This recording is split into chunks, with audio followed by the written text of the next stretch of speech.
Switzerland hosts peace talks for Russia and the Ukraine. We'll be talking about what's to expect out of that, what this could mean for the future of the Ukrainian war, the funding for that, and possibly what could be happening domestically in our own political system as well because of this, as, well, one of the great defining moments of the Biden admin could be drawing to a close, but we'll go over all that, what that means, and where we go with that. In other news, Pakistan and Iran are now getting into it, with one of them being nuclear armed, to keep in mind. So we'll go over what caused this, where this came from, and what we do with that.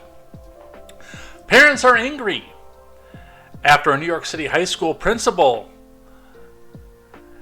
tells the kids to sit home, learn remotely, because it's the only place they have to house migrants in New York City during the polar vortex. So we'll go over some of that, what's happening there, and what we do with that.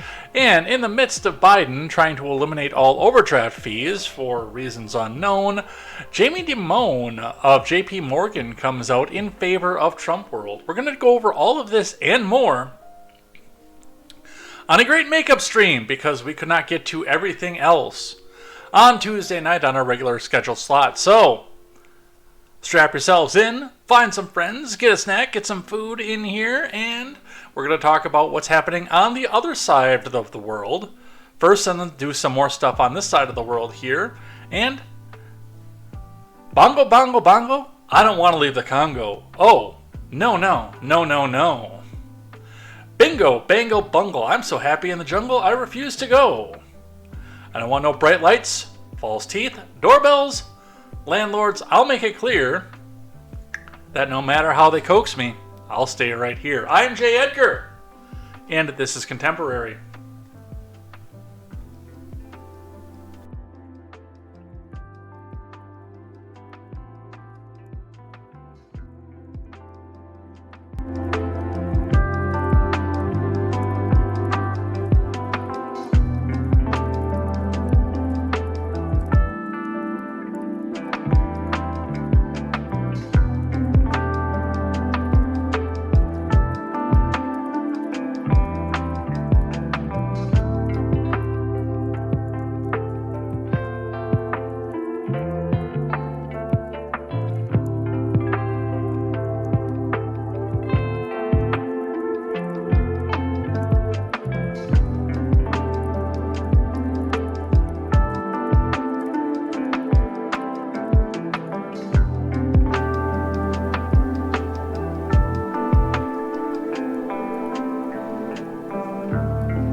Good evening, Edheads. Welcome to Contemporary. My name is Jay Edgar. We have got a bunch of stuff to go over here tonight, and really, honestly, there's a good chance that, because I do have a previous engagement after this as well, yes, we'll be back with Hello Brutiful again, coming back starting, well, tonight again. She's going and starting on Thursdays again, so that's going to be fun. So if we get to the point where we're getting close to 8, I am just going to call it here. And, well, I think some of this stuff is going to fit with Tuesday's show as well. But I didn't want to let all of everything in foreign news just completely go away. And there's a reason that I didn't. It's because so much of our foreign policy in this country is moving insanely fast. Like, it's ridiculous how fast it is moving in the foreign aspect of things. And we've seen countries that are fighting that some of us have never even heard of. And we're looking into Africa, and we're already seeing, like, Guyana, that's already put on the back burner. I can't even remember what the other one was, the other big one that was, all of Europe is going and pulling all their people out of there. And actually, I should go pull up the African map over here and see if I can remember what the name of it is. But we seem to have so much violence popping off in so many foreign theaters. It's part of the reason that I think that the Democrats are pushing so hard for Haley. It's not because of the fact that she's one of them. It's because they can blame the standard rubber stamp neocon for, well, not giving peace a chance, and then they can go back and start parading through colleges screaming, give peace a chance again. No, I don't want Africa lyrics. I do understand that I look up Africa lyrics a lot, but no, I'm actually looking for a map of Africa. Niger, that was the one. Or Niger, or that other word I can't say on YouTube. Yeah, that's the one. That was the one that was popping off. And Guyana, and Ghana. And now we have Pakistan and China. I mean, China's been the perpetual one. The Ukraine, we don't know what's going to happen with that. And Yemen, above all places again. It's crazy, and we're going to be talking about that off the top of the show. So strap yourselves in, grab some friends, get some food. It's dinner time for most of you around here, so I don't mind if you eat dinner here. I'm not going to eat it on screen with you because, well, I ate before the stream while I was setting everything up. And let's talk about the news. Before we get started, just like on Tuesday, make sure you guys go check out great programming such as The Daily Ignoramus and Overruled with KTZed. Go check out that great programming as we aim to bring you a better news and entertainment experience here. There are going to be some changes over here as well, and there's probably going to be a second channel on the YouTube side for you guys to follow, but I'm going to continue to do all the rest of my stuff on my Twitch and my DLive channels because, well, I'm starting a new venture of my own as well because at some point, I want to be free of the 9 to 5. I'm pretty sure Biden and Trump, to an extent, and Obama have fucked my ability to ever retire on a regular 401k pension. So I'm going to try to... I think we all should find a way to have passive or self-funded income that we can continue to watch over and do as we go into our old age, because I don't think a lot of us are going to retire. So we've got that. Now, I don't want to talk about the caucus this stream. I don't. Because we spent so much time talking about it, and I know when Tuesday rolls around, we're going to spend a lot of time talking about New Hampshire, what's to come up with that, and I heard an interesting story earlier that I have not verified yet for myself, where Ron DeSantis has essentially abandoned New Hampshire now because he doesn't think he can do it. He's going to focus on South Carolina, which he's going to get fucking spanked in South Carolina too. I don't know what he's thinking with that one, but we're going to talk about all that on Tuesday and the domestic side of the Republican primary. There's a lot of stuff that's moving and shaking with that, especially if nobody drops out before New Hampshire votes, so first in the country primary coming up.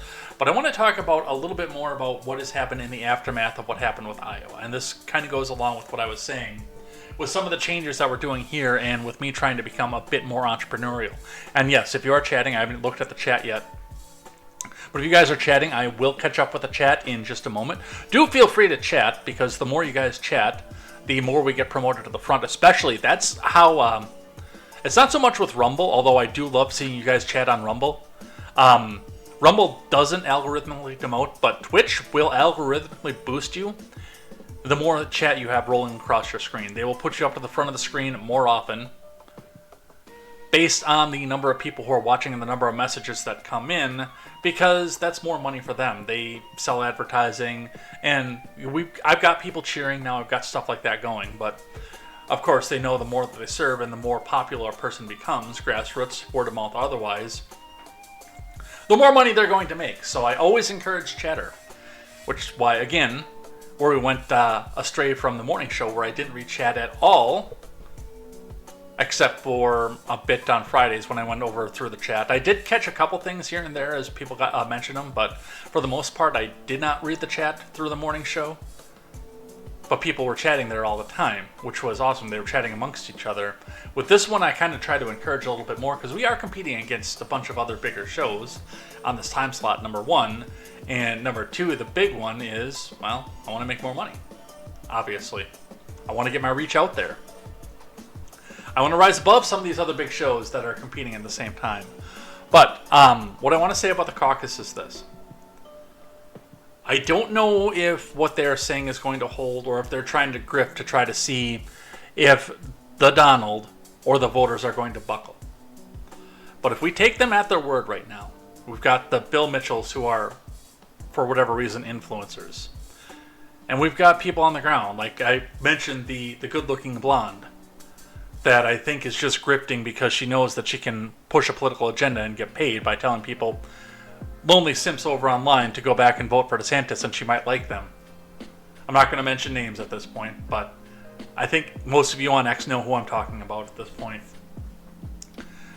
The woman that threw me into the group chat, and a host of other big influencers right now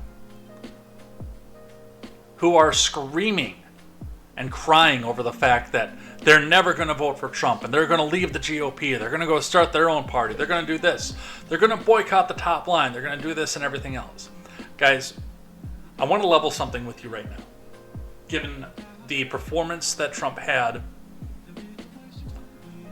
on this past Monday night and the reality of the fact that the mainstream media especially worked very hard to drive a wedge between Trump voters and DeSantis voters, usually on evangelical lines.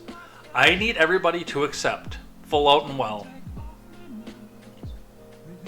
that there is a very solid chance that we have 4 more years of, hey, come on, man, just a little bit more financial ruin, and I promise I'm going to save you your bank fees and everything else. Most of you, and I know, are working class. Most people who are going to watch this are working class, and I need to tell you this right now. Drop of ice, get 2 new skills, and work on getting at least 1 more, if not 2 more streams of income. In the next 4 years, you are going to need it.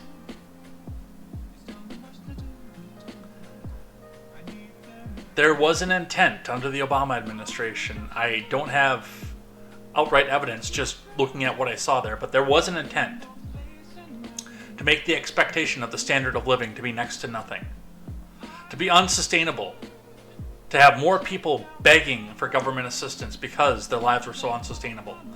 Don't fall into that trap like we had no warning in 2008 that we were going to start to see something like that. We had absolutely no warning. Don't get caught in that trap. Do whatever you can. Pay off loans. Don't take out new loans unless you absolutely need to go out and buy a house or something. I'm not going to tell you not to completely shut down your banking entirely. Some of you are going to come into a position, myself included, in the next 4 years, where you can and should get property. Property is something separate just based on the fact that you can put equity into it and you'll actually have something back at the end no matter if the bottom falls out or not. But fix the car, pay off the credit cards. It's going to get rough if we have 4 more years of that imbecile in office. And to hear the temper tantrum that's coming from the DeSantis camp right now, it is a better than 50-50 proposition that fuckwit is going to be in office again.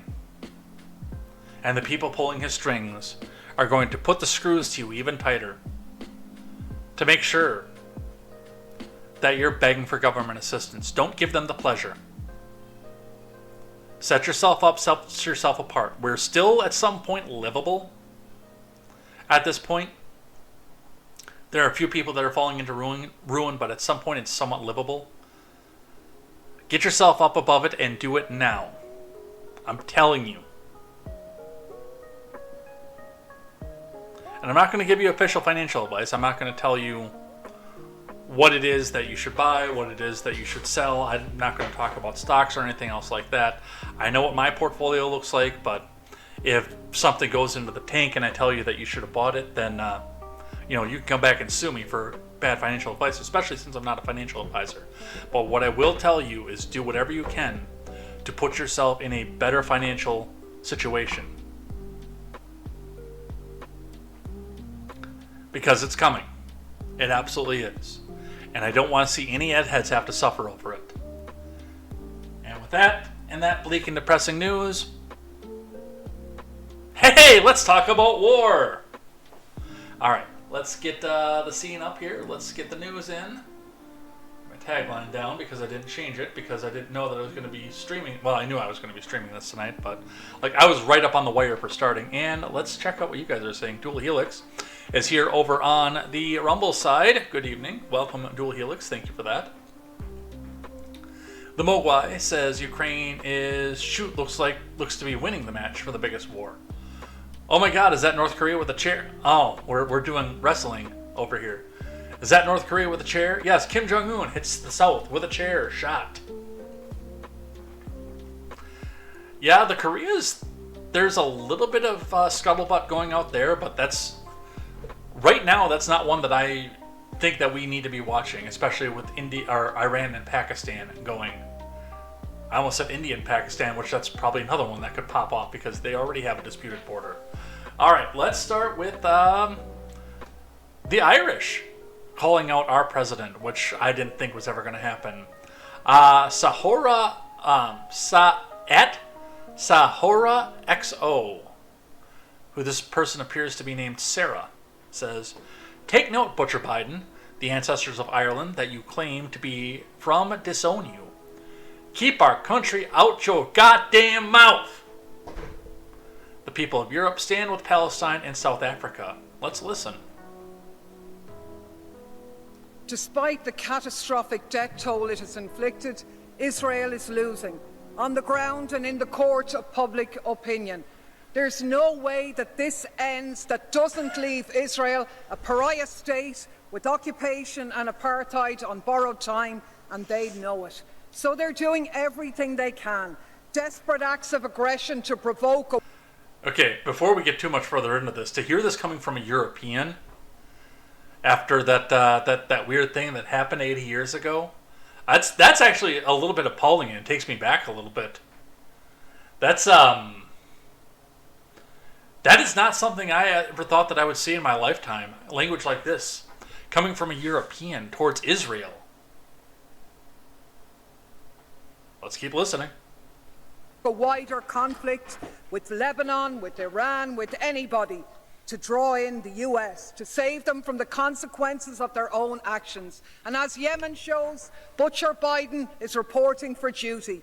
With Europe's proud genocide by his side, they are the ones who have enabled the continuation of Israeli terror. Without them, it would already be over. So take note, Butcher Biden.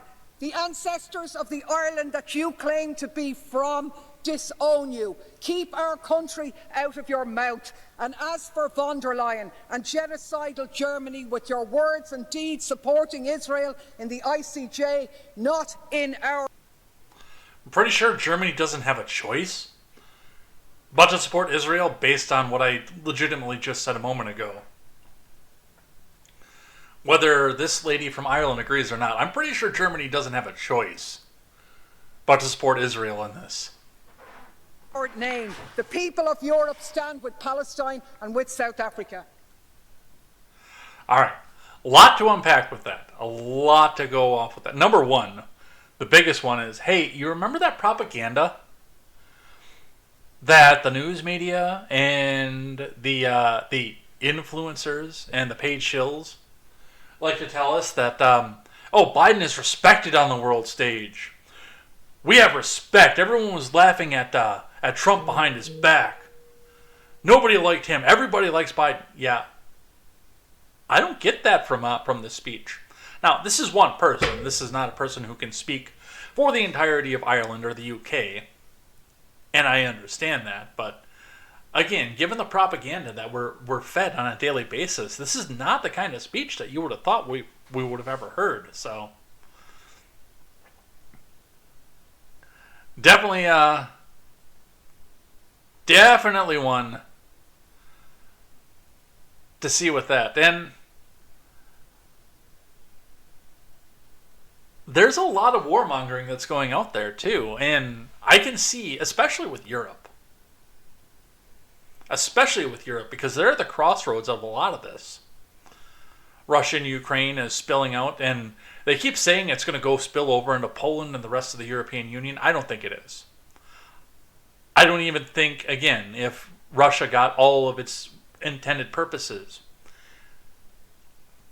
in the Ukraine that it would ever come anywhere close to a NATO nation, because I don't think they want to get past the Dnipro River. I think that, to this day, I think the Donbass region, who is full of separatists, said, hey, Kiev, we like you, but we don't want to be a part of your country anymore. Can we be independent? And Kiev said, no, fuck you. We want your land, and we're going to keep your land here. And then the people of Donbass said, okay, well, we're going to split off. We're going to declare independence. And Kiev said, no, we'll bomb you if you declare independence. And then they turned around and said, hey, Vlad, can you help us out here? Come on, help a brother out. We like your side. We're ethnically a lot closer to you here. You wanna help us out here? And Vladimir said, okay, we will come in and help you with independence. I still think to this day that's what happened. And the propaganda about wanting to come back and take Kiev is a bunch of shit. But let's move off of this here. Speaking of the Ukraine, the VOA News, which I'm not familiar with this outlet, but they are green check verified, so we're going to use them for this. Zelensky hails Switzerland's involvement in upcoming peace summit on Ukraine. Let's read. Do we have an author? I don't have an author for this one, but let's read. During a working visit in Bern, Zelensky expresses gratitude to Switzerland, a country of global importance, for its support of the Ukraine and its efforts to promote justice and fair peace. I am grateful for principal political support of Ukraine from first day of Russia's full-scale invasion. I thank you for joining European sanctions package and, of course, joint work in implementation of peace formula, Zelensky said, addressing his Swiss counterpart, Viola Amherd, during a meeting with media representatives following their talks in Bern. The two leaders agreed to start preparations for the Global Peace Summit on Ukraine in Switzerland. Planning for the event will start as early as Tuesday. Zelensky hailed Switzerland's partnership in organizing the upcoming summit and also in holding conferences in Ukraine's 10-point peace plan on Sunday. Prior to the start of the WEF in Davos on Monday, over 80 countries participated in Sunday's convention, which we'll be talking about in Malay and Davos too later on. China was absent from the talks. Wow, that's a fucking shocker. During the news conference, Zelensky also urged China, a Russian ally and global power player, to participate and help resolve the conflict with Russia. We would very much like China to be involved in peace formula as well as in summit. But not everything depends on wishes. Zelensky did not provide an extensive list of the participants, but said, "We are open to all countries that respect sovereignty and territorial integrity to peace summit. We don't care if we would prefer if you do not support sovereignty of Donbass region. But if you if you respect our sovereignty, territorial integrity, we can be friends if you give us everything we want." That last part was paraphrased. Zelensky did not provide an extensive list of the participants. Oh wait, no, I read that one already. You're not getting read twice. Zelensky also extended the invitation to countries from the global south, some of which maintain diplomatic relations with Russia. Yeah, what do you think Turkey and Iran are gonna do? Holy shit. That might be a dumb move. We would like Global South to be present. It is important for us to show that whole world is against Russia. That sounds like propaganda. And whole world is for just peace. Well, the most populated country in the world is on their side. Diplomatically, of course. Individually, probably not. But they're a dictatorship, so they get to be on for the ride anyway. So, Russia, which is absent from the WEF, being held in the Swiss resort of Davos this week, refuses to heed Ukraine's peace proposal. So, we're going to maybe see peace. Now, when I look at this, again, going through my theory of what's actually happening over there, what I will tell you is I don't know if Ukraine can come out of this at all without ceding territory. I don't think it's possible. And I think that they know that. I think a lot of this is a naked grab for more money to see if they can hold some of the territory that they have, or had, I should say. But I still think that they should come out and make a peace deal and cede the territory, the Donbass region, and then see if Russia makes it a part of Russia or if they actually go completely independent. I'd be curious to see which way they go, honestly. Euro News, brief on this one. More countries join talks on Ukraine peace formula, but China is missing. Leaders of talks on Ukrainian President Zelensky's peace formula said a growing number of countries are working to help set groundwork for Russia to join one day. An admittedly distant goal as the nearly 2-year war grinds on, with neither side willing to cede ground. Let's see. There was no delegation from China at the talks. Do we see who all is there? Number of participants in a string of conferences in Zelensky's peace formula is growing, nearly half from Europe, as well as 18 from Asia and 12 from Africa. So, they don't list the countries. Let's see. 83 delegations were on hand for the talks in Davos, and envoys from 65 countries in Malta last October.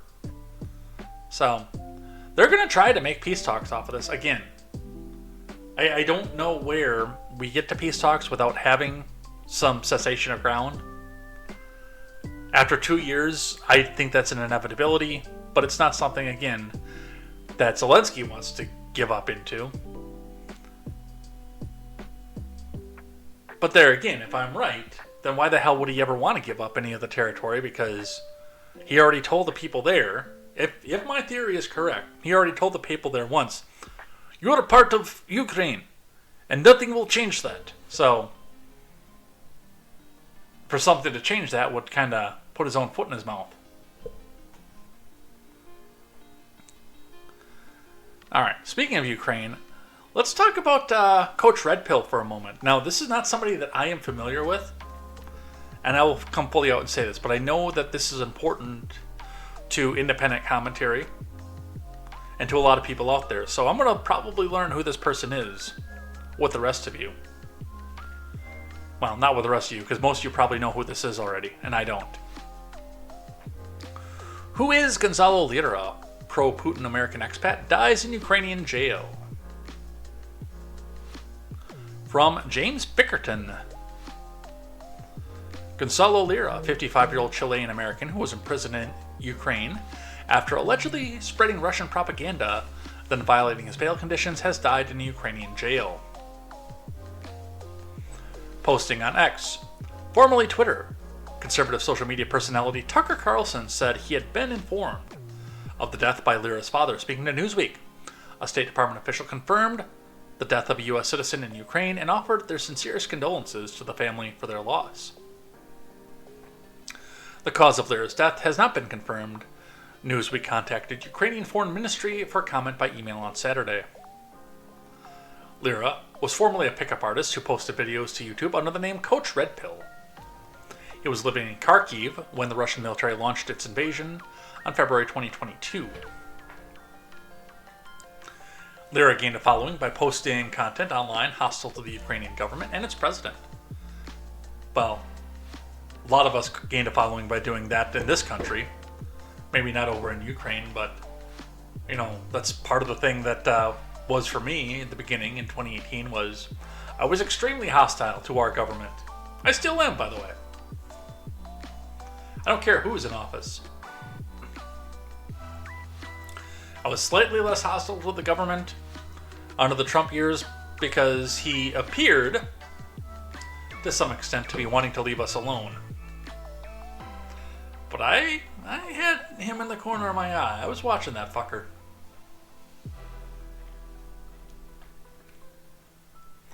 Let's see. They're baselessly. They have to put that word in there too. Baselessly. Branded Ukraine's leader a cokehead and described the Russian operation as one of the most brilliant invasions in military history. Lyra was arrested by Ukraine's internal security agency, the SBU, on May 1st before being released on bail. Lyra subsequently released a video saying he was going to try to leave the country before being rearrested for allegedly breaching his bail conditions. Well, he was going to try to get out and tell everybody what the condition was of the Ukrainian jails, and we can't have that shit.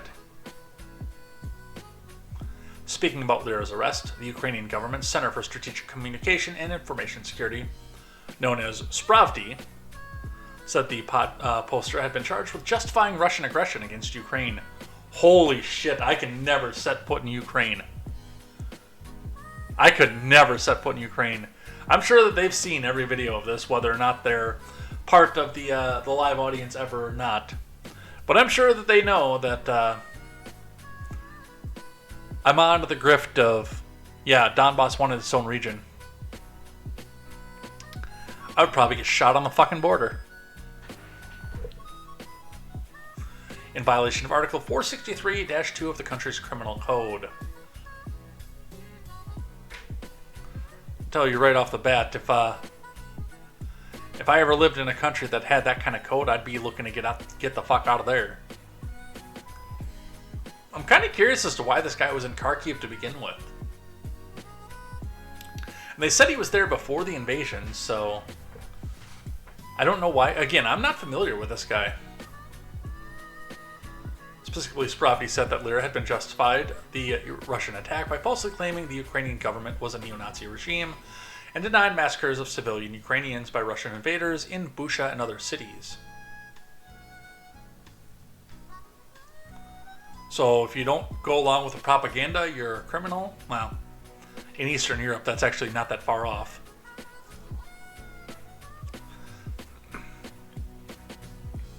Spravdi added that Lyra filmed himself insulting Ukrainian soldiers before the publishing of the footage on social media. So this guy got killed for criticizing the government. And meanwhile, the Biden regime and all of his supporters are furiously writing down notes. I will say that this story did disappear off the news pretty quick. And there's probably a lot of reason for that because, again, I'm sure that the news media doesn't want the rest of the American people to know what they actually intend for the rest of us. But I mean, this kind of thing is the reason why there is a First Amendment. I will not deny that there is speech out there that's hurtful, that could cause problems, that could cause danger. I won't deny that for a second. But the problem with freedom of speech, well, not the problem with freedom of speech, the problem with trying to curtail freedom of speech, let me rephrase that for a second. The problem with trying to curtail freedom of speech is it becomes a situation where a human with biases, or an AI at this point is probably going to be the near future, that's been programmed with inherent biases, is the one that's making the decision of what's harmful and what's not. A person with an agenda is going to decide what is free speech and what is hateful and what is hurtful and what is problematic. So if you're speaking out against the people that are making the rules, you wind up like Coach Red Pill here.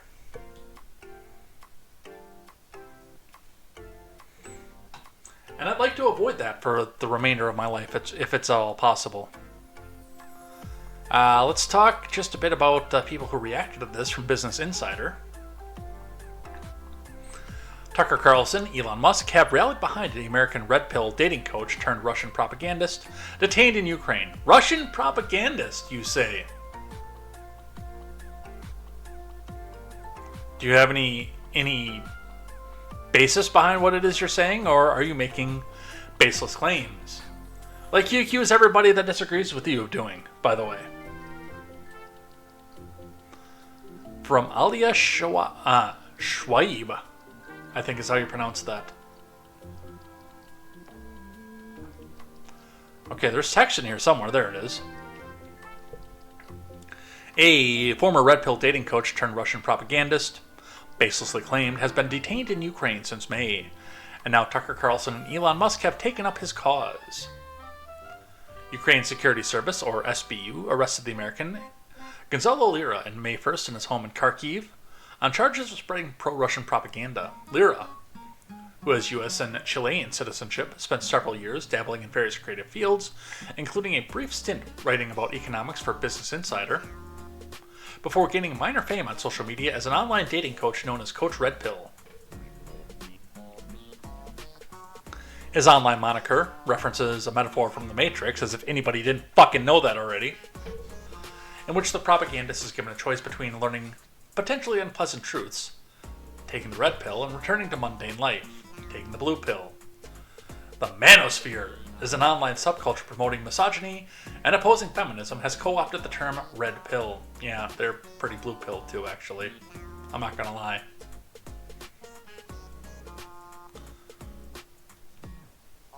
When Russia invaded Ukraine in February, Lira, who had lived in Ukraine for several years after marrying a Ukrainian woman, shifted to commenting on the war on YouTube, Telegram, and Twitter. He often peddled Kremlin propaganda, which again means anything that Business Insider doesn't agree with, denying war crimes and describing the invasion of Ukraine as one of the most brilliant invasions in military history. Fuck, I wouldn't go that far. I'm against the Ukraine in this entire thing, and I wouldn't call it a brilliant invasion. Holy shit. You went into a country trying to promote independence for a region that petitioned you to do so, while the American president's son has documentation showing what he did with an energy company when he has no experience in energy. I would call that a stupid invasion myself. Unless, of course, you have millions upon billions of bodies to just throw at the fucking meat grinder. He's also attacked Zelensky extensively, calling him the cokehead of Kiev, and calling his government a neo-Nazi regime. Dude, that guy's kind of chunky to be a cokehead. Let's get a picture of Zelensky.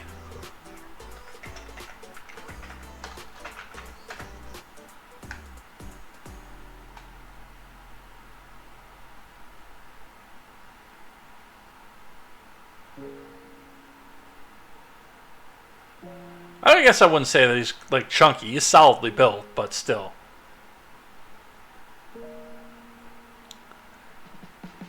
Of course, everything that they do of him is in beautiful light and angle and everything else.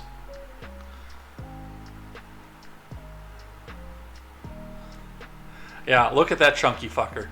That's not a cokehead, dude. I'm telling you. It's like Adam Carolla said in the roast of Dennis Leary. How can you have a coke problem and a weight problem? I don't know. Alright, so that is the Ukraine. Let's talk about Pakistan and Iran. I did not see any coverage, although I might have come into it late, of what Pakistan was retaliating against. I'm actually hoping the AP will tell us what they're retaliating against. But now we're all talking about the retaliation, which I think is propagandistically interesting. For sure. The Associated Press reporting Pakistani retaliatory strikes in Iran kill at least 9, raising tensions along the border. Dual Helix says, I do think he's on speed or something, Adderall at least. And I think I missed a Mogwai chat earlier, by the way. I did. Mogwai says, war, huh? What is it good for? About 2 percentage points higher for gun manufacturers. Yes, that is true. I know I saw it earlier, but I don't know if I read it out loud.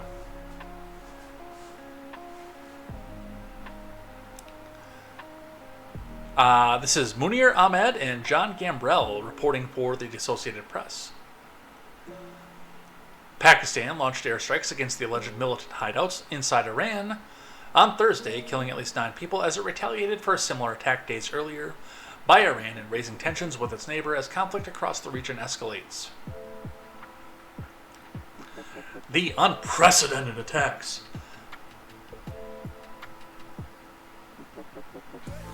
I automatically discount anybody who calls any of this bullshit unprecedented. Especially now when it's further west into the Middle East. That region's been at conflict for 5,000 years. Almost consistently.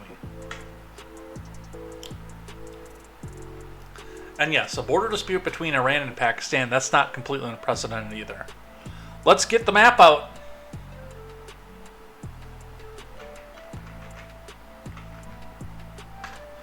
We'll use Iran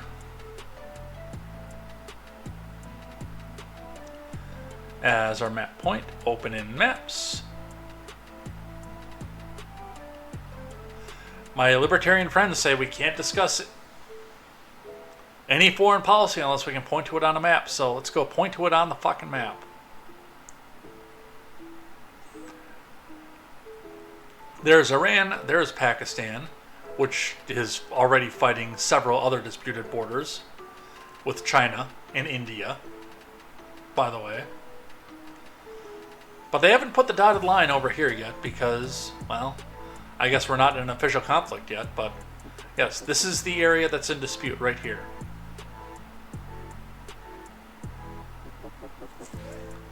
Let's keep reading from the Associated Press.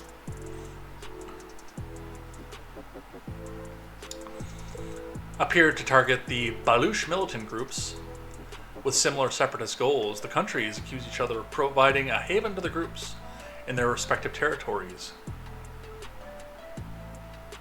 The flare-up between Iran and Pakistan comes as the Middle East remains unsettled by Israel's war with Hamas in the Gaza Strip, and on the heels of Iranian airstrikes late Monday in Iraq and Syria. Missed that one.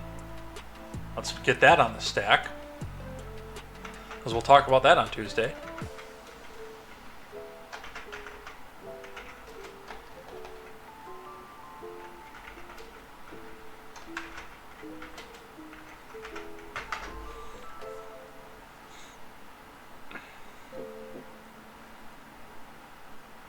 Yeah, we'll be talking a little bit about that next week. Looks like there is plenty to talk about, too.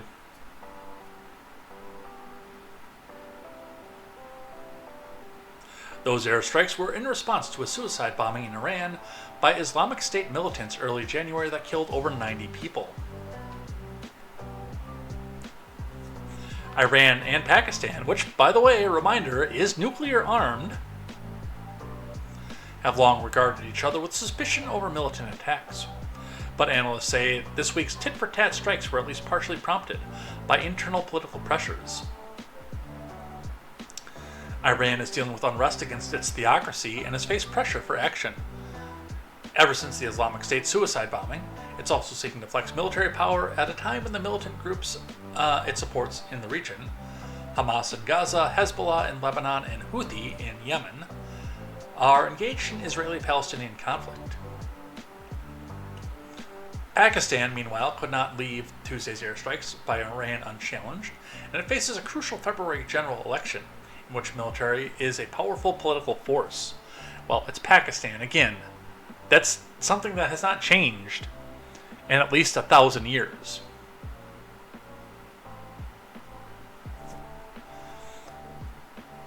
The government and military have been under immense pressure, said Abdullah Khan, an analyst at the Pakistan Institute for Conflict and Security Studies. Iran celebrated Tuesday's attack in the media, and the Pakistani public perception of a strong army is not as it used to be, so it had to respond. So it's a dick measuring contest. You remember that time 4 years ago when we didn't have this going on constantly? We had airstrikes here and there, but we didn't sit here and wait for two countries to go to war with each other.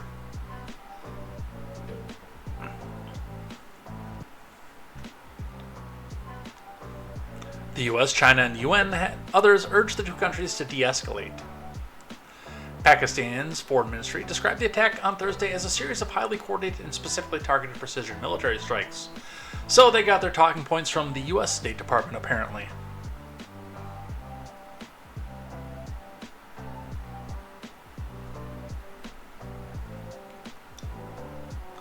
The ministry said in a statement that it had credible intelligence of impending large-scale terrorist activities and pledged unflinching resolve to protect and defend its national security against all threats. So they took their talking points from the U.S. State Department.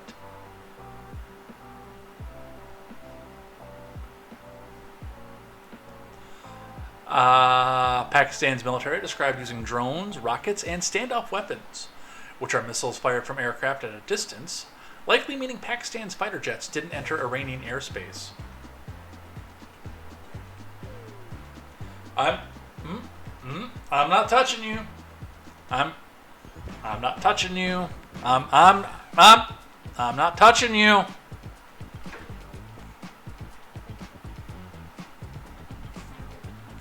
Pakistan's caretaker Prime Minister Anwarul Haq Kakar, I'm going to leave that one alone, cut short his trip to the World Economic Forum in Davos to return home. Kakar is expected to meet Friday with heads of Pakistan's armed forces as intelligence chief and other senior government officials. Among the dead in Iran's Sistan and Baluchistan province were 3 women, 4 children, and 2 men near the town of Saravan, along the Pakistani border. According to Ali Raza Marhamati, a deputy governor of the province, he said the dead were not Iranian citizens.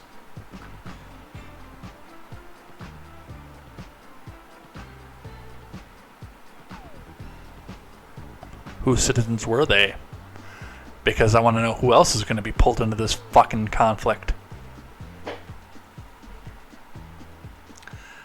The Baluch Liberation Army, an ethnic separatist group that has operated in the region since 2000, said in a statement the strikes martyred innocent Baluch people.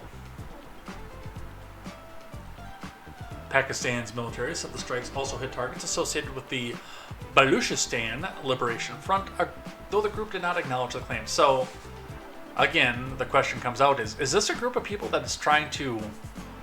I'm not familiar with this group at all, but, I mean, the naming convention fits the area. Pakistan, Afghanistan, Tajikistan, Turkmenistan, Uzbekistan, Kyrgyzstan, Kazakhstan. I mean, there's a very, very good chance that one of these countries is simping over Eminem right now. There's so much stan in the area. I gotta study up on this and see what the Baluchistan thing is. Are they trying to make a country called Baluchistan?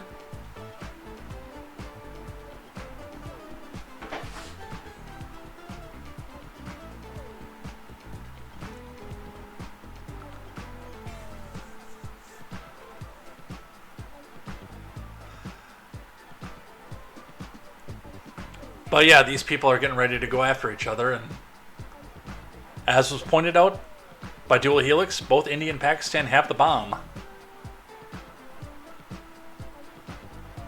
So these people are shaking their fist at somebody who's nuclear armed. Well, they do that to America all day, every day, I guess. So that can't be that surprising, actually. We're going to look a little bit at CNN for this one. Why are Iran and Pakistan striking each other's territory, and what does it have to do with the Middle East? A little bit is because Iran has to go back and pull their penis out. Let's say, hey, mine's bigger, because they have to project power in Yemen and Gaza and Libya, as was mentioned in the Associated Press article. Sophia Saifi, Adam Poramadi, Azaz Syed, and Jesse Young reporting for CNN. Pakistan and Iran have both conducted strikes on each other's territories in an unprecedented escalation of hostilities between the neighbors at a time when tensions have risen sharply across the Middle East and beyond. Remember those 3 years, 4 years where we didn't have to worry about this? I know I'm sounding like a broken record here, but good God. The two countries share a volatile border stretching about 900 kilometers. That's 560 miles, by the way, if you don't speak in communist numbers, with Pakistan's Baluchistan province on one side and Iran's Sistan and Baluchistan province on the other. Both nations have long fought militants in the restrictive Balach region along the border, but while the two countries share a common separatist enemy, it's highly unusual for either side to attack militants on each other's soil. The latest strikes come as Iran's allies and proxies in the Middle East, the so-called Axis of Resistance, launch attacks on Israeli forces and its allies against the backdrop of the war in Gaza. So what happened? The opening salvo in this fast-moving sequence of events began Tuesday, when Iran conducted strikes on Pakistan's Balochistan province, killing 2 children and wounding several others, according to the Pakistani authorities. Iran claimed it had only targeted Iranian terrorists on the soil of Pakistan, and that no Pakistani nationals were targeted. But the attack sparked anger in Pakistan, which called the strike an egregious violation of international law and the spirit of bilateral relations between Pakistan and Iran. By the way, take notes, Nikki Haley and Ron DeSantis, because this is the exact same reasoning that's going to be used when what little military Mexico has takes it back out on you after you go after drug cartels in their country. Just so you know.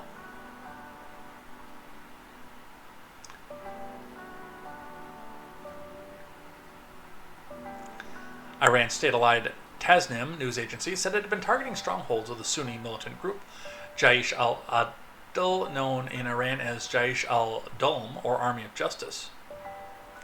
The separatist militant group operates on both sides of the Iran-Pakistan border and has previously claimed responsibility for attacks against Iranian targets.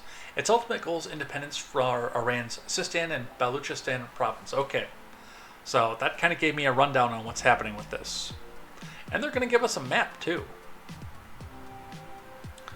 So essentially what it sounds like they're doing is it looks like they want to make another country, you know, maybe kind of like, I don't know, the Donbass region tried to do up here, where they're trying to come out and form another country by breaking away from,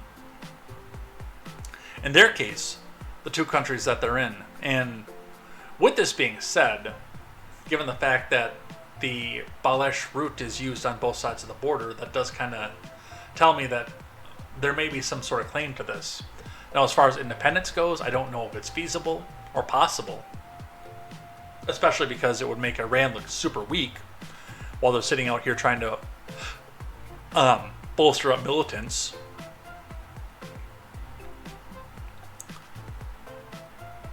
In this region, and this region, and this region, while they're trying to shore up and shell up support over here to come back out and have a large portion of their population leave their country and declare independence, would make these militants and these recipients of their funding questionable about Iran's resolve. So that's why Iran is pushing into this and pushing so hard. As far as Pakistan goes, like the Associated Press reminded us, they do have an election where military integrity is on the ballot. So that is going to affect the decisions that the incumbents, especially since they're currently in power, are going to make to try to make sure that they go back and get reelected by the people they're trying to represent.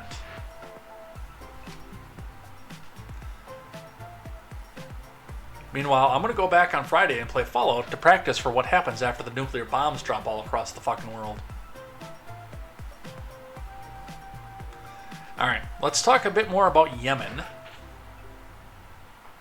because we haven't talked that to death yet. Europe split over US and UK strikes on Houthis in Yemen. Reuters reports Angelo Amante, Josh Irish, Inti Landuro, and Nandita Bose reporting for Reuters. Italy, Spain, and France stood out on Friday by not taking part in US and British strikes against the Houthi group in Yemen and are not signing a statement put out by 10 countries justifying the attacks. The divergence highlights divisions in the West over how to deal with Iranian-backed Houthis, who have been targeting civilian ships and the Red Sea for weeks, in what they say is a protest against Israel's military campaign in the Gaza Strip. Yeah, that's exactly what we need, another war in Europe. Over outside forces. US and British warplanes, ships, and submarines launched dozens of airstrikes across Yemen overnight. in retaliation for the repeated Houthi attacks. In the busiest commercial shipping routes of the world, the Netherlands, Australia, Canada, and Bahrain. That's not a name that you hear brought up in many of these circles.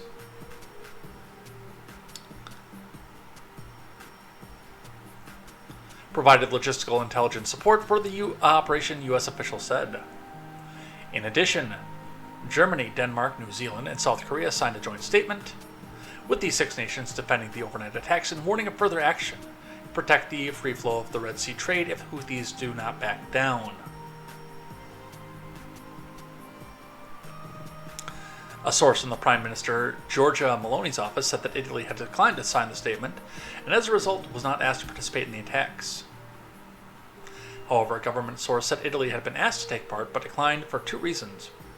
Firstly, because any Italian involvement would have needed parliamentary approval, which would have taken time, and secondly, because Rome preferred to pursue a calming policy in the Red Sea. And that is part of perhaps the MAGA abroad that seems to be taking hold in many countries like Chile and Argentina and Italy and the Netherlands.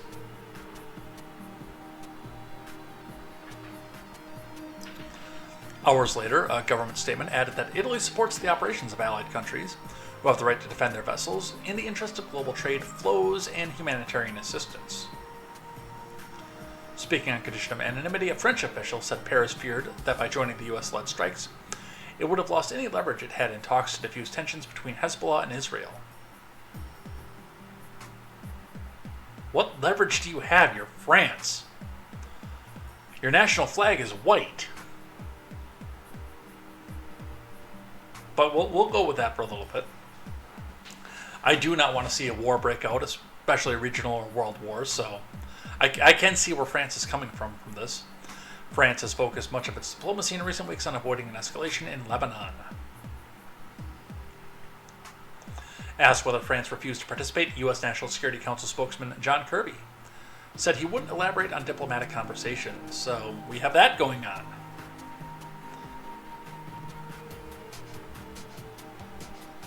It'll be interesting who seems to take sides and who decides what and where and how to get involved. Especially, again, for Europe. Just pull the map back out here. Because one of the things to keep in mind, and I do respect Europe's decision to have to make not their decision, but the position that they're in to have to make the decision on whether or not to do anything, because this is in their backyard. In fact, almost all of this is in their backyard. There's a land bridge coming up from Turkey, coming into the Baltics.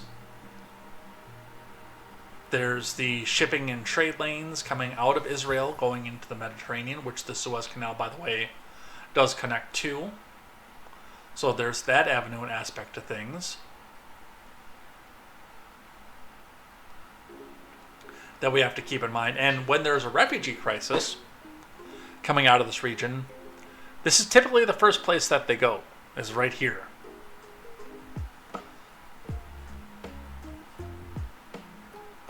We bring a lot of them over here too, but not so much. And while there is a possibility that some of the fighting and some of the bloodshed, especially if it does turn into a larger regional conflict or even a world war, is going to land on their doorsteps at some point here, we do still have an ocean between us and the fighting. Never mind all our military bases in this area, but for our civilian populace, we do still have an ocean that protects us from a lot of the spillover that we have here. In fact, one of the only places we could realistically see spillover into territory is in the Bering Strait, under the international date line.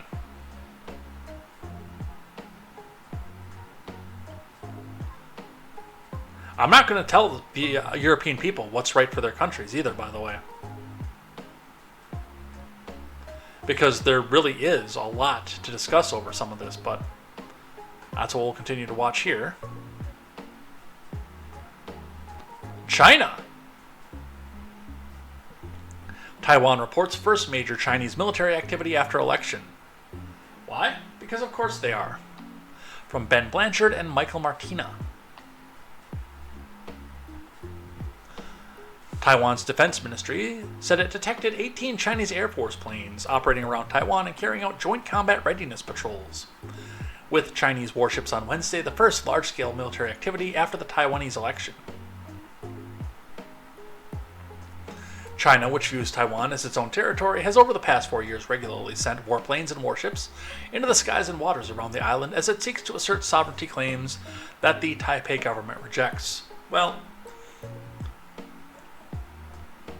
Taiwan and China are actually the same territory in the same country. It's just the rightful government of China is on the Taiwanese island. Continues to be, by the way. And West Taiwan is not happy about that. Taiwan voted for the Democratic Progressive Party's Lai Ching-te as its next president on Saturday, a man Beijing has repeatedly blasted as a dangerous separatist and bringer of war. Taiwan's defense ministry said that starting around 7:50 p.m., that's 11:50 GMT on Wednesday, it had detected 18 aircraft, including Su-30 fighters, operating off northern and central Taiwan into the island's southwest. Dude, I could not imagine being a Chinese pilot and operating a fighter airplane. Something that goes that fast throughout the air. After seeing some of the things that come across the ocean on Temu.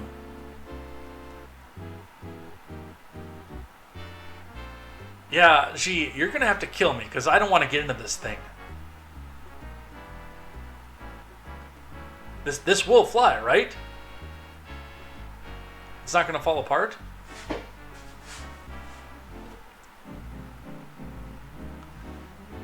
11 of those aircraft crossed Taiwan's Straits median line, or areas close by working with Chinese warships to carry out a joint combat readiness patrols, the ministry added.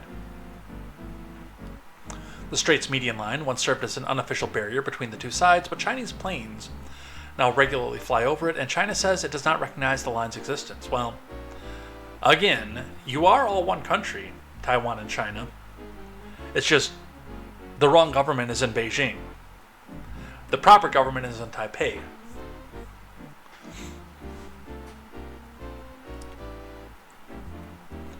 Taiwan sent its own forces to monitor, its defense ministry said. Hey, you remember those 4 years where this didn't happen every day? Man, those were good times.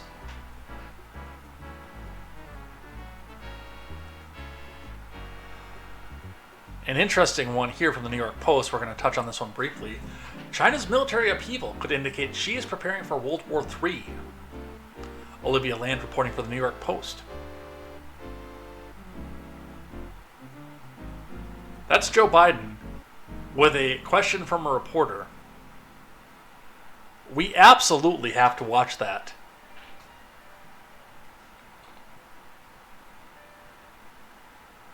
I want to see if he screws up or not.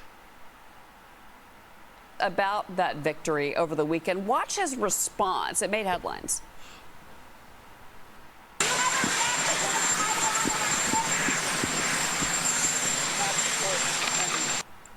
He said we do not support independence. And I guess that's the standard. Technically that's true, though, too. There's something you have to keep in mind is that the official U.S. government's position, because we were trying to court China by getting them to believe in democracy and buy Coca-Cola and shit like that, is that the Taipei government is illegitimate and it is a one-China policy. And that is a policy that goes back to the 70s. So even though I disagree with that, and I do think that Taipei, if they can't reunify China and take over the rightful government space, should be independent, I understand why Congress people cannot because of a treaty that's in place. Congress people and the president. And I will give some props to Biden for the fact that he recognizes that and knows where he is.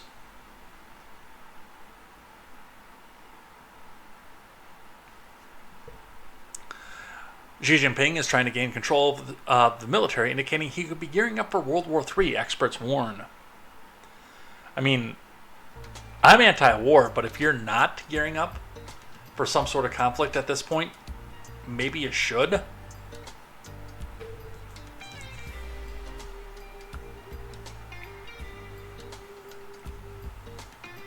The 70-year-old Communist Party leader is thinking that he needs officers who are prepared to actually fight.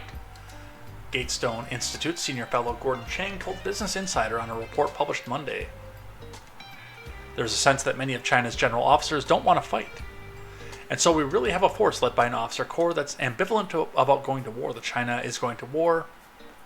Author explained, Xi has been revamping China's military since taking power in 2012 and embraced a particularly belligerent stance on Taiwan in his latest New Year's speech, the outlet noted. China will surely be reunified, and all Chinese on both sides of the Taiwan Strait should be bound by a common sense of purpose and share in the glory and rejuvenation of the Chinese nation, Xi declared, according to the official translation of his address. And again, it's something I agree with, just not in the way that Xi Jinping would like.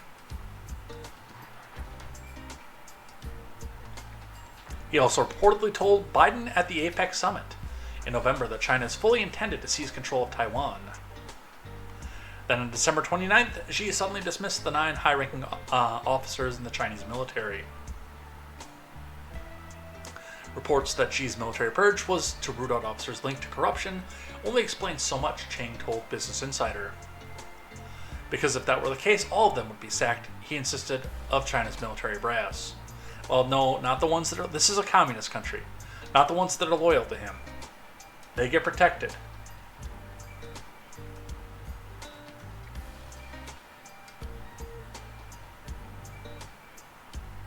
Chang suggested that instead, Xi is targeting those who are reluctant to go to war.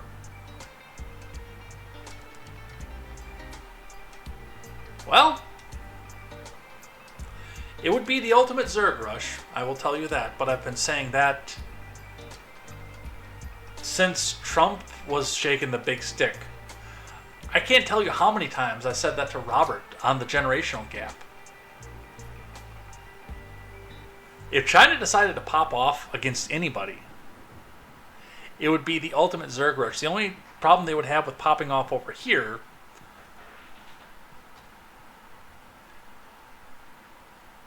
hold on, let's pan back out, is logistics of getting them from there to there in a massive amount, a massive enough wave to do the ultimate Zerg rush. But legitimately, if China wants Mongolia, they line the people up and phalanx them across the border. If they want the Norks, they line them up and phalanx them across the border. If they want Tajikistan, they line them up and they phalanx them across the border.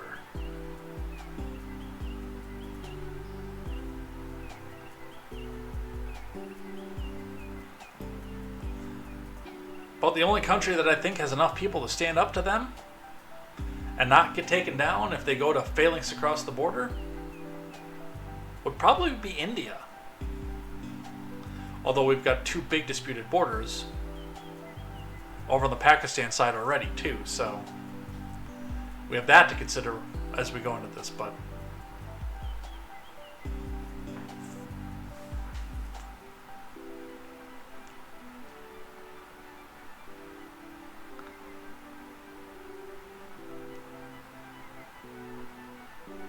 and it does look like they're training for it and readiness for it.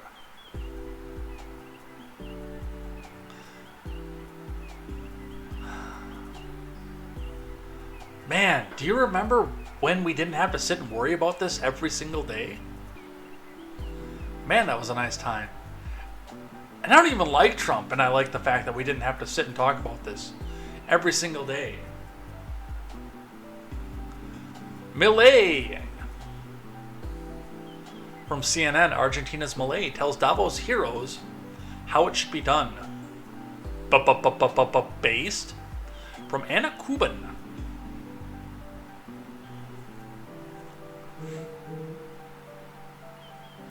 Barely 6 weeks into his term, Argentina's new libertarian, chainsaw-wielding president, has laid out his vision on a global stage, assuring the world's business leaders that his country is their staunch, unconditional ally. I would like to leave a message for all the business people here. You are social benefactors, your heroes, Milei said on Wednesday in a speech at the annual meeting of the World Economic Forum in Davos. There were so many people that were freaking out that he was actually going to Davos, thinking that he was one of them. And then he comes out and says this kind of stuff. Let no one tell you that your ambition is immoral. If you make money, it's because you offer a better product at a better price. Hello, base department?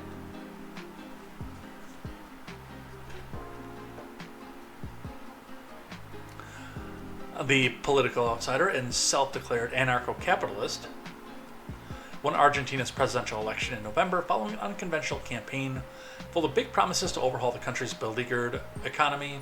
He famously brandished a chainsaw at several of his rallies as an illustration of his plans to slash public spending. Milei had made stamping out hyperinflation his top priority. Year-on-year inflation in Argentina topped 211% in December, the highest level in more than 3 decades.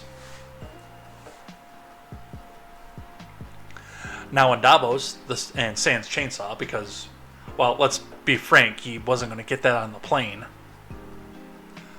Milei argued that what he called socialism had done nothing but plunge Argentina into poverty, and that free market capitalism was the only system that could generate true prosperity, both for his country and for others.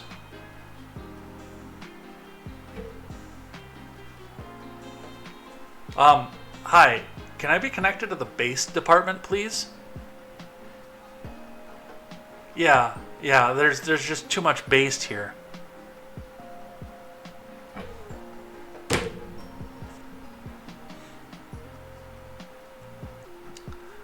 The case of Argentina is an empirical demonstration that no matter how rich you may be, how much you may have in terms of natural resources, or how many bars of gold you may have in the central bank, if measures are adopted that hinder the free function of markets, free competition, free price systems, if you hinder trade, if you attack private property, the only possible fate is poverty. I will push back on that slightly, because in markets that are not freed, as were the ones in Argentina before Milei taking over, and to an extent still are, because he hasn't had more than 6 weeks to do anything about it yet, you do get a small amount of people who are buddy-buddy with the government officials, who do get to be actually rich, who get to have property. Because fiat and gold can only go so far, where property continues to retain value and means of production to force other people to do the work for them, while the government sits and crushes down anybody who would rise up against them.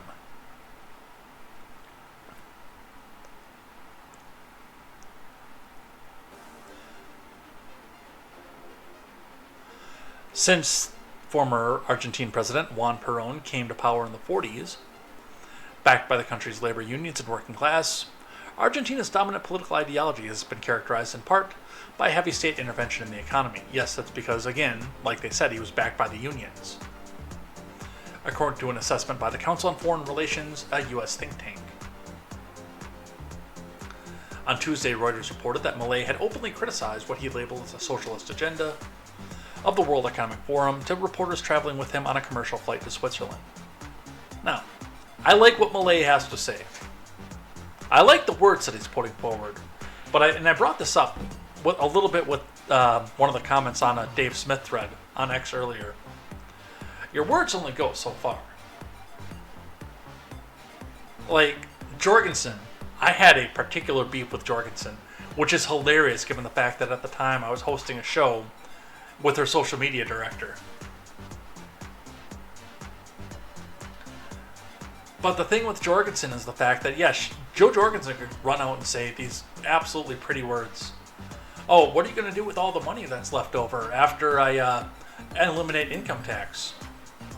Well, considering that you just eliminated income tax by executive order, going completely around Congress, who holds the purse strings, I'm going to hunker down for a civil war because our country's been taken over by a dictator who doesn't play nice with the people who are making the money off of that, and they're not going to let that stand.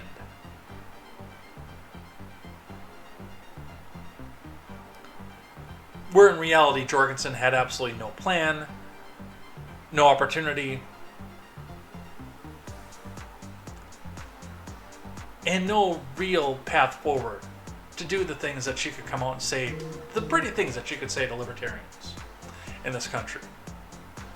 Not to mention the fact that most people saw through her as a socialist economics professor prior to running for the president as a libertarian. Gary Johnson was even worse. Gary Johnson is proof that if you fail as a politician, as a Republican, you can always just get people to vote for you by saying, hey, I'm a libertarian now.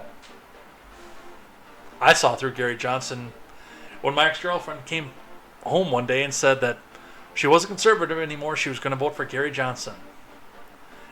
And when I did even the slightest amount of research into him, I realized what he was. I would like to see what Milei is actually doing, what he's capable of, and what he can go forward with. And if he can walk the walk as much as he talks the talk. He is eliminating government agencies, and I will give him credit for doing so.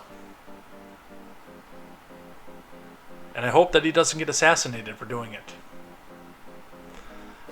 as sometimes often happens in that region of the world. But I don't know. I like the guy generally. I do.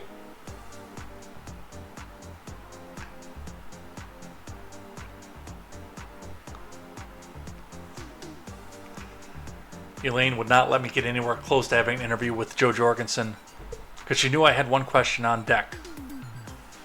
Okay, you say a lot of pretty words, Joe. You say a lot of pretty words. What's the plan? How do you implement it? That's the same criticism I had at Trump at the time. Like, oh, you want to come do this and this and this. Okay, what's the plan? I like the idea. I like what you're suggesting. Show me how you want to implement it. MLA, show me how you want to implement it. Alright, that is enough foreign news for a long time. Foreign policy is not my strong suit either, by the way. Mostly because my stance is anti-war. Let's come back stateside. From CBS.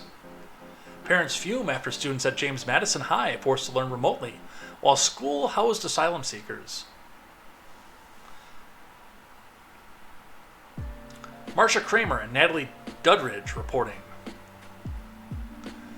Facing intense anger from parents and local politicians, city officials on Wednesday defended their decision to move thousands of asylum seekers from the Floyd Bennett Field tent shelter to a Brooklyn high school to protect them from the high winds and rain. The backlash was so intense, the school received a bomb threat.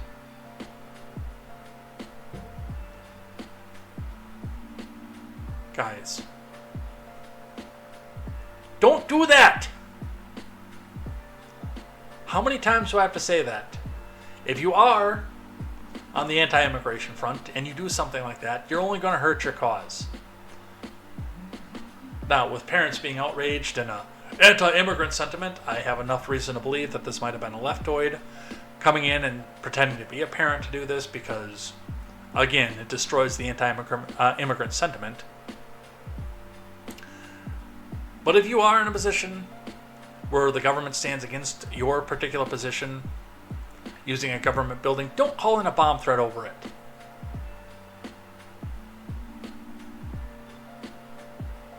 That's an asshole thing to do.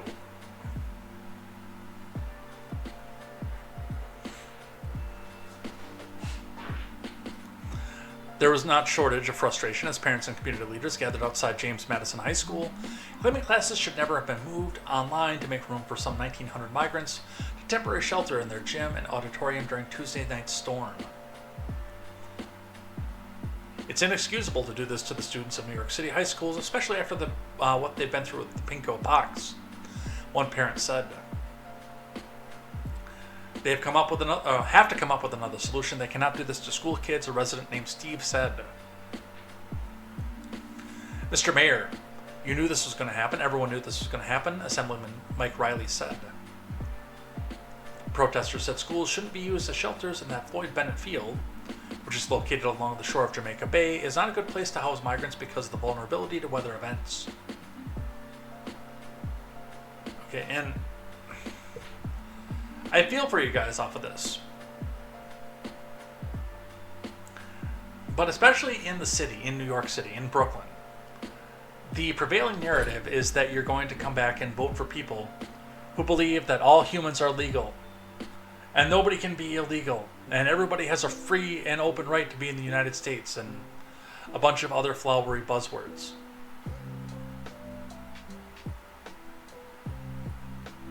I don't begrudge you for having this foisted on you.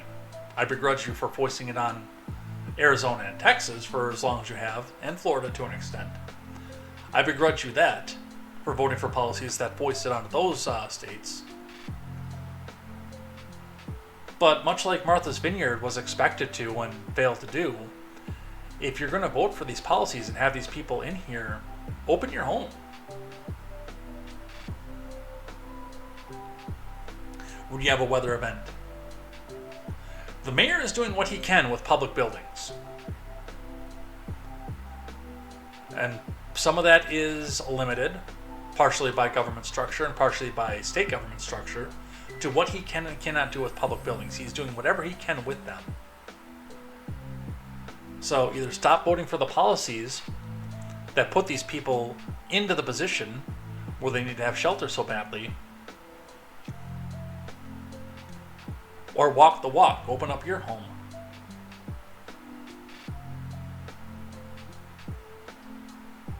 And I don't believe in force. I believe in private charity. I know a lot of conservatives would come out and say that people should be forced to open their homes for these people. I don't believe in that. I expect you to, and I'm disappointed in you for not doing it if you voted for these policies.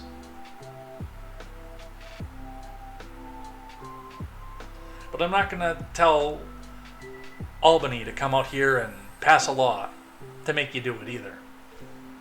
Because I don't believe in government force.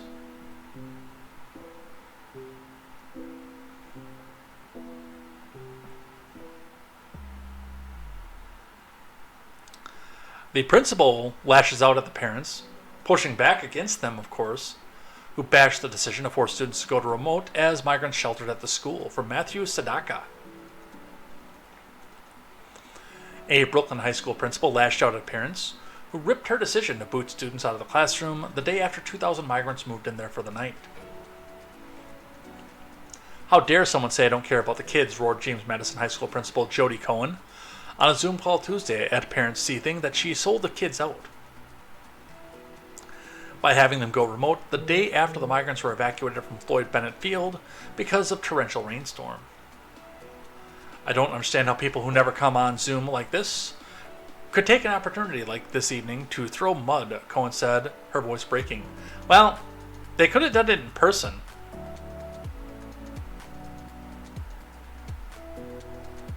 They could have done it at a school board meeting. I know how much you guys love that.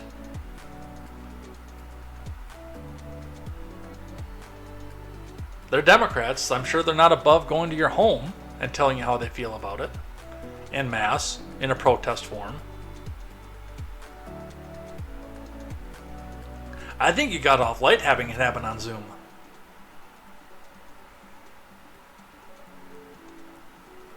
The principal explained she decided to have students attend school remotely on Wednesday because it wasn't clear how quickly the building would be ready for classroom use after the migrants were bused back to their shelter.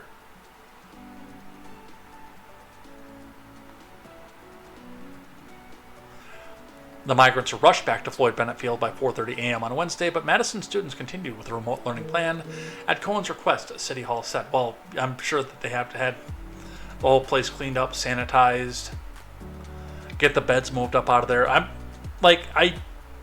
don't begrudge what the principal did, even though these people were out of school by then, but regardless, these people pay taxes to have this school and have their children educated there. They do get a say in how it gets used, whether you like that or not.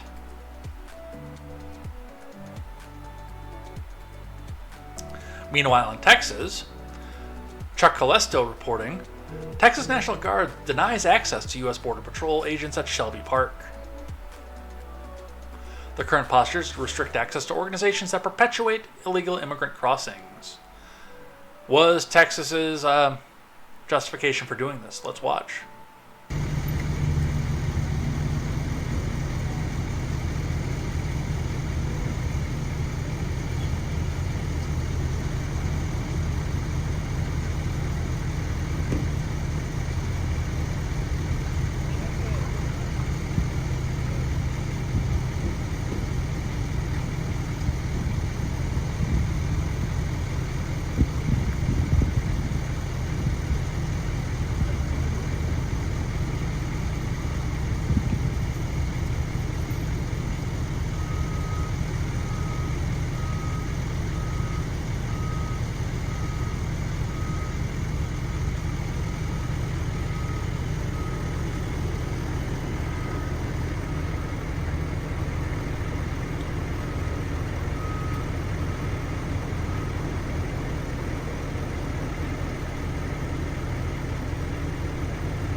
Good, I'm glad. And as a Federalist, too, on top of that, when states take their own rights back from the federal government, hey, I'm a happy guy, all right? Let's read a little bit of this here from the Associated Press. And this, of course, coming out to the narrative that's going to come out of this afterwards. Actually, I want to do this one first, because then they're going to rush to the narrative. From CBS News, Texas physically barred Border Patrol agents from trying to rescue migrants who drowned, federal officials say.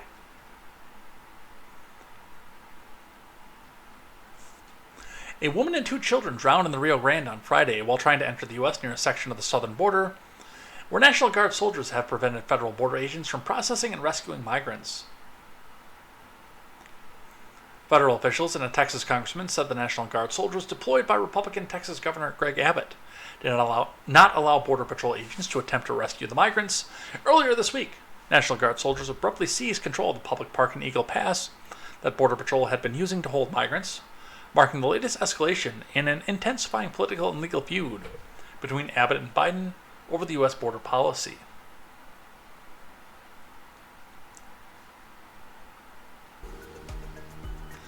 On Friday night, Border Patrol identified 6 migrants in the Rio Grande who were in distress near the park known as Shelby Park. Democratic Congressman Henry Queller said in a statement Saturday. Federal agents, Queller added, unsuccessfully attempted to contact Texas state officials about the emergency by phone. Then, when Border Patrol agents went to the park and asked to be allowed to render aid to the migrants, they were denied entry, according to Queller. Texas Military Department soldiers stated they would not grant access to the migrants, even in the event of an emergency, and that they would send a soldier to investigate the situation, Queller said, noting that Mexican officials recovered 3 bodies on Saturday. This is a tragedy, and the state bears responsibility, he added. A U.S. Customs and Border Protection official who requested anonymity because he was not authorized to talk to the press said Queller's description of the events was accurate, but he's an unnamed source. Mogwai, where's your cat? In a statement Saturday, the Department of Homeland Security said Texas officials obstructed the Border Patrol's attempts to rescue the migrants on Friday. Tragically, a woman and 2 children drowned last night in the Shelby Park area of Eagle Pass, which was commandeered by the state of Texas earlier this week, the department said. In response to a distress call from the Mexican government, Border Patrol agents were physically barred by Texas officials from entering the area. Now, do I think that there are problems on both sides of this argument? Yes, I do. As a person who first moves into the position of do no harm, I would like to think that as a soldier, if somebody was drowning, I would be in and trying to help that person if I was on the scene, whether National Guard or not. I would face the court-martial. to save a life. I have yet to see any evidence of the fact that this actually happened, as the other side of things. But with the federal government's position off of this, and the state trying to maintain order at this point, the federal government has done and put into play situations and policy positions that make it easier for people to come in and to desire to come in. And then when they do, or when they're blocked from it, there always seems to be a political prop right there of somebody dying, somebody drowning. In a position that I would almost say seems a little bit too convenient at this point.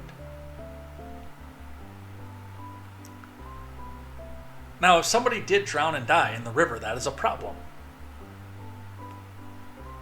And again, as a human being outside of the military, yes, I would face the court-martial to make sure that these people don't drown. But again, it's always a woman and a child. Won't you think of the children?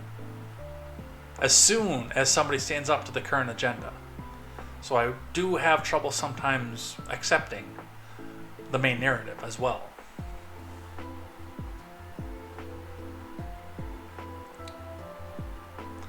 And yes, as the Associated Press reports, they've escalated their border dispute after 3 migrants drowned, from the Associated Press. Valerie Gonzalez reporting. The drowning deaths of 3 migrants have brought new urgency to an extraordinary showdown between the Biden admin and Texas Republican Governor Greg Abbott. They have to put his party in there because now they have to paint all Republicans with the same thing as Abbott, which is going to be a talking point in the next election, by the way. Keep that in mind.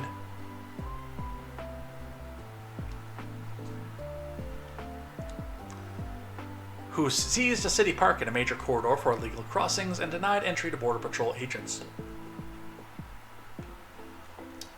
The DOJ filed a new request late Monday with the Supreme Court to grant federal agents access to a portion of the border along the Rio Grande that is occupied by the Texas National Guard and the Texas Military Department. The request followed the drownings of a young Mexican mother and her 2 children who tried to enter the U.S. through the river near Shelby Park at Eagle Pass, Texas. The state fenced off Shelby Park last week and has been denying public and federal agents access to the city-owned land as part of Abbott's aggressive action to stop illegal crossings. The drownings occurred hours after President Biden's admin first asked the Supreme Court to intervene. Really? Just hours after the Supreme Court was asked to intervene, and suddenly somebody drowns? Won't you think of the children? I hate to say it. It's tragic if somebody did die, but some of this just seems too convenient to me for me to take it fully at face value.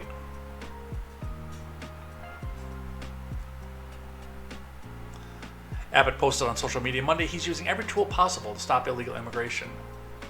Now, my question with this, especially with it being mother and 2 children that had, if this actually happened, did they not see the fact that the city park was blocked off that was receiving them? That there were people in military gear on the other side? Why do you take your kids into this?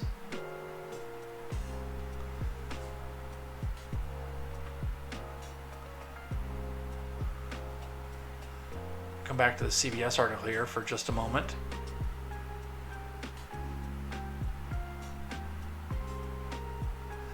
We won't do the CBS article. We'll look at the video here for a moment.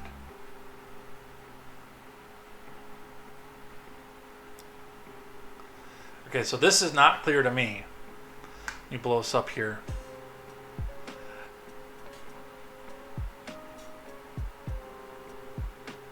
Yeah, I can't tell this personally, professionally by looking at the image. But it's to my understanding that like this section of the Rio Grande River that you can see all the way across into Mexico. If I'm wrong, I will retract my statement, but that is the way that I understand the situation.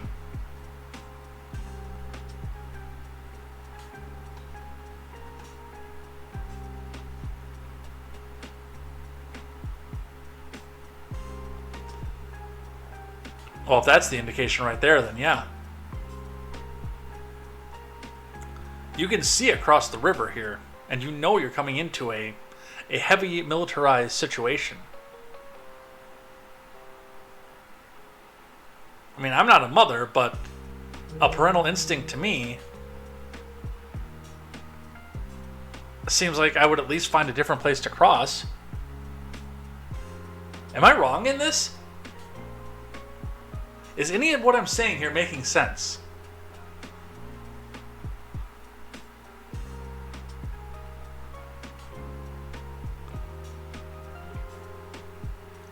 DHS is threatening appropriate action. Love to see what appropriate action is for this. Against Texas over border access, from Luke Barr. The Department of Homeland Security has threatened the state of Texas, saying the state is acting unconstitutionally and blocking Customs and Border Protection's access to Shelby Park and Eagle Pass. If the state continues to do so, the DOJ will take appropriate action, according to a letter obtained by ABC News. Boy, I'm getting close to talking for almost 2 hours. And I do have to talk for another hour after this, and I have the hiccups now. That's convenient. Texas actions are clearly unconstitutional and are actively disrupting the federal government's operations. DHS General Counsel Jonathan Meyer wrote to Texas AG Ken Paxton, "We demand that Texas cease and desist its efforts to block Border Patrol's access in and around Shelby Park area, to remove all barriers to access in the Shelby Park area." The Biden admin accused the Texas National Guard of blocking Border Patrol agents from accessing a 2.5-mile stretch of the southern border in Eagle Pass, including Shelby Park. The letter from Meyer, dated January 14th, said Texas has until Wednesday to cease and desist its efforts to block Border Patrol's access in and around Shelby Park area and remove all barriers and access to U.S.-Mexico border. If not, Meyer said they'll refer the matter to the DOJ for appropriate action and consider all other options available to restore Border Patrol's access to the border.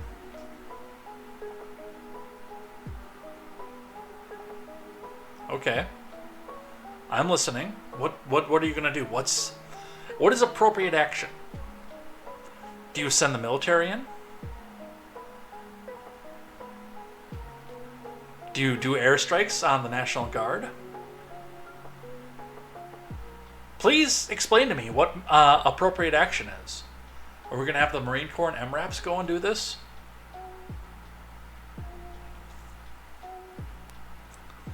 Texas' failure to provide access to the border persists even in instances of imminent danger to life and safety, Meyer said.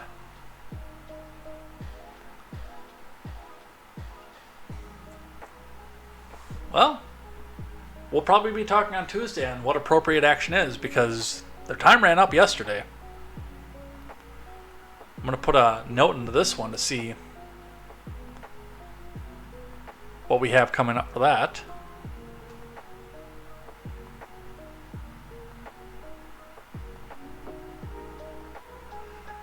As far as the political news for this goes, CBS News reporting, House Committee holds final impeachment hearing for Mayorkas. From Caitlin Yelek and Kaya Hubbard. I'm going to TLDR this before we look into this, but nothing's going to happen. Mayorkas will get an impeachment vote, he'll be acquitted by the Senate, and he'll go on to continue with his job as the Border Patrols are. House Republicans are moving quickly on advancing impeachment proceedings against DHS Secretary Alejandro Mayorkas, holding their second and final hearing on the matter in 8 days. This hearing is about human costs of Secretary Mayorkas' egregious misconduct and failure to fulfill his oath of office, said GOP Rep. Mark Green of Tennessee, the committee's chairman. Are they going to try to show that the people that drowned in Eagle Pass 2 days ago are Mayorkas' responsibility? Because I'm kind of here for that. I kind of want to see that.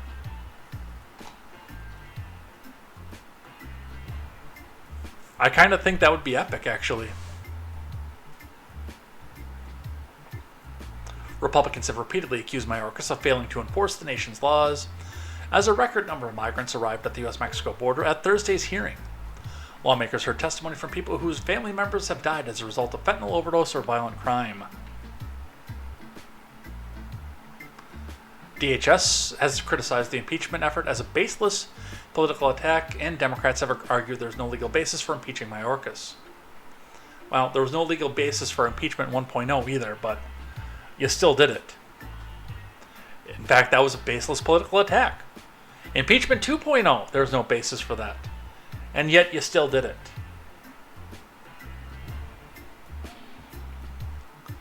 Those words, baseless political attack, don't really mean as much anymore.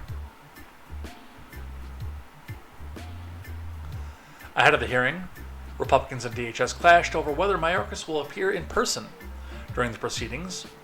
Republicans wanted Mayorkas to attend this week's hearing, but he declined, citing a conflicting meeting with Mexican officials about border enforcement.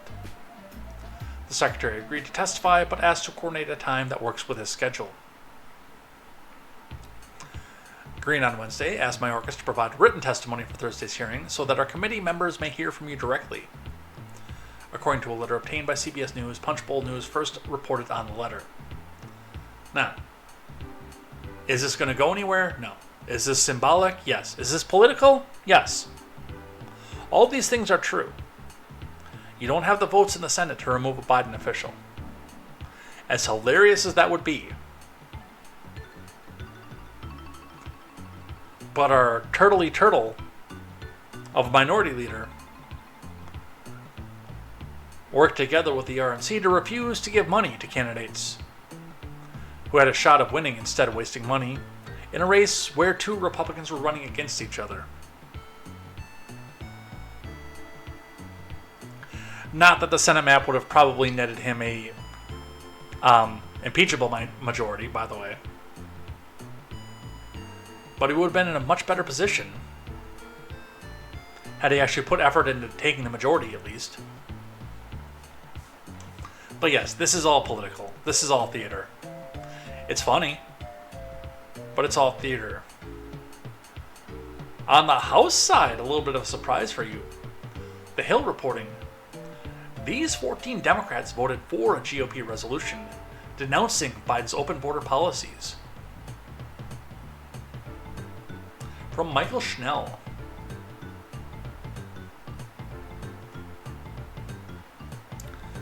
"14 Democrats voted with Republicans to denounce President Biden's open border policies on Wednesday, delivering a rare legislative rebuke to the leader of their party on politically prickly matter of immigration and border policy.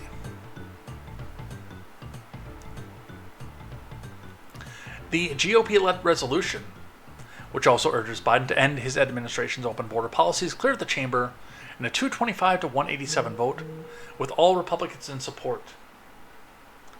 But this is where it gets interesting. Democratic yes votes came from Colin Allred of Texas, Yadira Caravello of Colorado, Angie Craig of Minnesota. That's a surprising one, by the way. I've been in Angie Craig's district. I've met Angie Craig. And that really shocked me. Henry Queller of Texas, Don Davis of North Carolina, Jared Golden of Maine. That actually doesn't surprise me. Vicente Gonzalez of Texas, Greg Landsman of Ohio, Susie Lee of Nevada, Jared Moskowitz of Florida, Wiley Nickel of North Carolina, Mary Peltola of Alaska, Marie Glusenkamp Perez of Washington, and Eric Sorensen of Illinois. With the exception of Washington and Illinois, one of the things I'm noticing, well, and Angie Craig too, I guess, with the exception of 3 names on here, these appear to all be red state Democrats, many of whom may have their seats challenged and be in a vulnerable position coming up in 2024. Because we've got Texas, especially with Texas, Allred, Queller. Queller is from the region of the border. I think Allred is too, if I remember correctly, but he's further east, or west rather. I guess Colorado isn't a red state either. But we've got North Carolina, Texas again, I don't know where Gonzalez's district is. Ohio, Nevada, Florida, North Carolina, Alaska. So people who probably have a lot of vulnerable seats. Most of us understand that nations need borders. Those borders should be secured, and we should enforce immigration laws on the books. Most of us also understand that those seeking entry to our country deserve an orderly and predictable immigration process. Right now, we have problems on both fronts, Golden said. Illegal immigration threatens our national security and undermines American jobs. It is time for Congress and the Biden admin to come together and pass legislation to meaningfully address issues at the border. It should be a top priority in Washington, just like it is in most of America. This dies in Senate. Again, politically entertaining, especially given the fact that so many Democrats signed on to it, but it doesn't do anything. It ends here. So, say what you will about this administration and this particular Congress. I know a lot of our friends over on the left are so angry that this particular Congress has not passed any bills. They've only passed 14 laws. Which is fine by me. We have way too many federal laws to begin with. The only federal laws that should be passed at this point are repeals.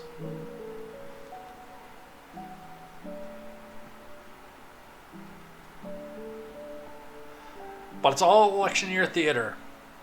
And we're going to see a lot more of this coming up in the next year. Now, as far as the rest of this goes, the Hunter stuff I might skip. I mean, I know I'm going to skip it tonight. Because we're running up on the time, we're running up on the clock. And I do have another appearance after this. So I think we're going to call it here. We've got some good stuff to talk about on Tuesday. I think with the exception of the Hunter stuff, everything that I have after this point is new stuff that I put on for today, including something that's going to land in things I like and things that I hate. You'll just figure out which side it's on as we get there. But we've got some more election news. I know we're going to talk about New Hampshire.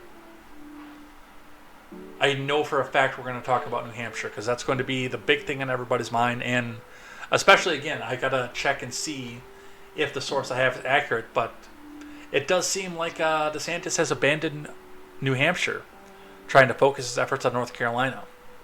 He might be viable if he can knock off Nikki Haley in her home state, but... Well, viable for second place, I should say. If he can knock off Haley in her home state, but... I mean, she's got a massive ground game there, and all the people that she knows are there, including Boeing, and all the people on that board. But we are going to talk a lot more about that on Tuesday. Plus, some more political news. A new law coming out here attempting to buy votes. That's going to be a fun one to talk about, especially with me being as fiscally conservative as I usually am. We've got some transgender bathroom news. We'll be talking about that. Surprising candidates looking to get into the Senate in Michigan. We'll go over some of that and plenty more. Plenty more to talk about. But we are out of time for the night. So let's throw some outro music up and head out of here.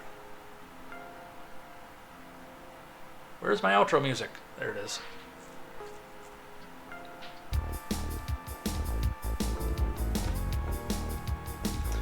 If you guys have not checked out Stephen Ignoramus before, I highly recommend it. Probably one of the more talented musicians I've ever met in my life. One of my favorite people to hang out and jam with, too. And as always, a great thank you for putting this music out here for me and letting me snipe it because I liked it so much when it was on the Daily Ignoramus. But with that, we are out of here. Take care. Thanks for joining me on this makeup stream. I'm going to attempt to get this and Tuesday's stream up onto the audio platforms yet tonight. I do have another appearance after this, so I don't know if I'm going to be able to or not, but I'm going to attempt to. They should be up to YouTube by tomorrow. I'm going to try to do that before we get to Fallout Fridays coming up here as well. So come back here to these same channels, whether you watch YouTube, Rumble, Twitch, wherever you like to watch. Come back to this. We're going to play Fallout tomorrow. We're going to go into Nuka World and figure out how we're going to play this and how we're going to angle this. I've been doing a little bit of it off camera, so I got kind of an idea how I want to do this as well, so come back and join me for that. Otherwise, we'll be back here on Tuesday to talk about more news, more headlines, More political stuff. It's 2024, which means we are going to have politics out the ass for the next 10 months. Plus war, what is it good for? And more foreign policy. It's going to be all this and more next time here on Contemporary. So take care. Have a great night. Hug your family. Get some rest. We will see you here tomorrow for Fallout and next Tuesday for Contemporary. And until then, I'm Jay Edgar, and this is Contemporary. Take care.